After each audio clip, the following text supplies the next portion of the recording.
মাশাআল্লাহ, আলহামদুলিল্লাহ। দেখুন বন্ধুরা, কত বড় আমটা অলরেডি পেকে গেছে। আর এগুলা হচ্ছে 12 মাসি আম, সব সময় ধরে। আর এগুলা হচ্ছে ছাদের উপরে টফের মাধ্যমে লাগানো।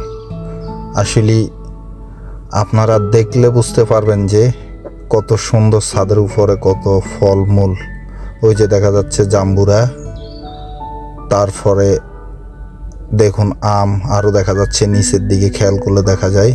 তারপরে এই যে আমরা কত সুন্দর ধরে আছে, অলরেডি এগুলা পেকে গেছে। আর এগুলা সবগুলা হচ্ছে একটা ছাদের উপরে টফের মাধ্যমে। দেখুন আরও অনেক গাছ আছে, ওই যে দেখুন ভিতরে অনেকগুলা আম, মাশাল্লাহ অনেক বড় বড় আমগুলা অনেকখানি পেকে আসছে। এবং ওই যে সবেদা ফল দেখা যাচ্ছে সবেদা গাছে। তারপরে এখান দিয়ে আমরাও দেখা যাচ্ছে। তারপরে আবার দেখতে পাচ্ছেন এই যে নেটের ভিতরে জামরুল কত সুন্দর। আসলে এত সুন্দরভাবে ফল ফলানো